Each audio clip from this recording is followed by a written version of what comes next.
Bonjour et bienvenue à tous. Qui a dit que la France ne faisait plus vendre? Tout compte fait s'intéresse aujourd'hui au renouveau du Made in France, à l'image de la Tour Eiffel. C'est un sujet, vous le savez, dont on a beaucoup parlé ces derniers mois, mais qui connaît aujourd'hui un nouveau souffle grâce à la créativité, grâce à l'ingéniosité de jeunes entrepreneurs qui font revivre, nous le verrons tout à l'heure, le savoir-faire français. Produire français, mais aussi voyager français. C'est l'autre aspect du succès du Made in France. Notre manière de vivre fait toujours rêver les touristes étrangers, si bien qu'il existe désormais des agences de voyage spécialisées qui proposent de s'immerger dans la culture française. Quand le Made in France fait rêver les touristes, grand reportage signé Myri Paturel. De plus en plus de tours opérateurs proposent de sortir des sentiers battus. Ce nouveau site internet permet aux particuliers de partager l'amour de leur région avec les touristes de passage. Le site répertorie déjà quelques 800 activités. Le système prend de l'ampleur partout en France.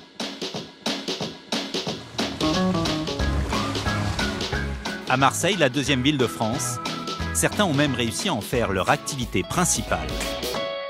Rebecca, moi c'est Gilles. On va cuisiner ensemble. Oh, génial!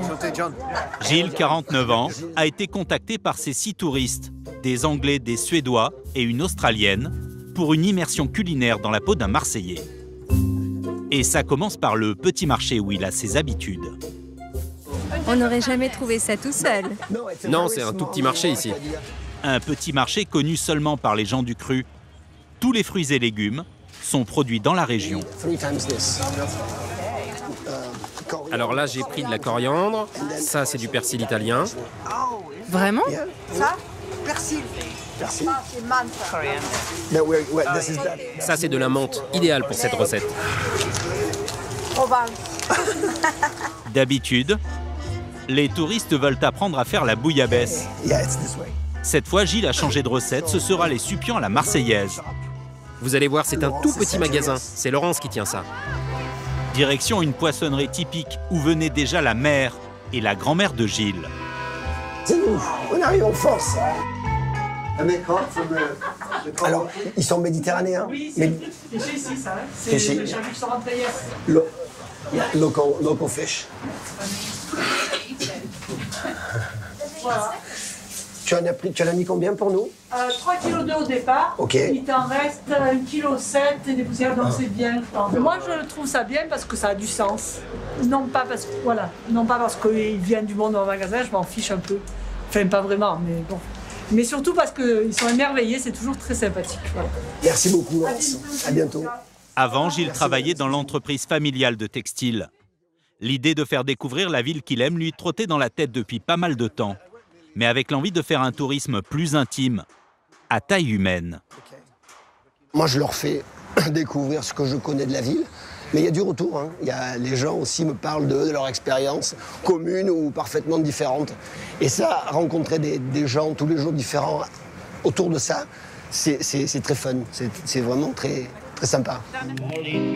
Ce qui fait son succès, c'est qu'avec lui, les touristes ont l'impression d'être de vrais Marseillais.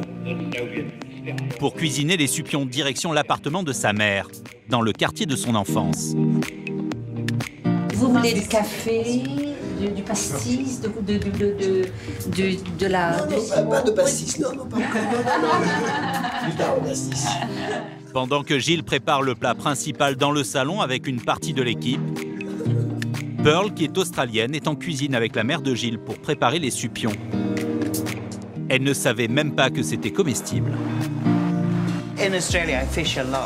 En Australie, j'en pêche beaucoup, mais je les utilise comme appât.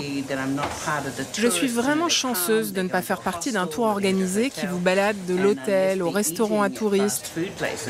Moi, je me sens bien mieux ici en immersion dans une famille, à aller au marché, chez les commerçants, et toutes ces choses que font les gens d'ici. Alors, vous les laissez comme ça. Il faut de l'eau pour que ça s'évapore beaucoup. Si vous les remuez constamment, vous les écrasez, plutôt que de les laisser griller. Il faut les remuer un peu, évidemment, mais pas en permanence. S'il vous plaît, asseyez-vous. Chaque touriste a payé 130 € pour cette expérience inoubliable. Gilles a tellement la cote grâce à son anglais impeccable et à sa bonne humeur qu'il arrive maintenant à en vivre. Oh, c'est délicieux. Vraiment, très simple mais délicieux, oui. Ces 6 vacanciers ont réservé une autre activité pour découvrir la région autrement. Et là encore, ils ne vont pas être déçus. Pour aller faire un tour dans les célèbres calanques, pas question d'embarquer sur l'un de ces gros bateaux. Nos 6 touristes ont droit à un petit zodiaque rien que pour eux. Asseyez-vous. Voilà, il y a des places derrière. Sur le même site internet, grâce auquel ils ont appris à cuisiner les supions avec Gilles, ils ont pu louer le bateau de Laurence. Est-ce que tout le monde sait nager? Anybody know how to swim? Les étrangers adorent son franglais. Mais par-dessus tout, elle connaît le coin comme sa poche. This is bonne mère, notre bonne mère. Yeah, she take care of us. Pour 70 € par personne, avec Laurence, il n'y a aucun parcours prédéfini. C'est en fonction du Mistral et de son humeur. Aujourd'hui, ce sera l'île du Frioul. All the calanques of Frioul and all the calanques of Godbrug, it's like that and it's magical. C'est à seulement 15 minutes au large de Marseille, c'est fou. See, look at that. It's beautiful. Alors, be careful. Don't put your hand outside of the boat. Laurence a gardé le meilleur pour la fin, à un endroit que seuls quelques marins initiés connaissent. Ah là, non, c'est sûr, c'est le premier qui est arrivé qui prend la place. This is a private baignoire.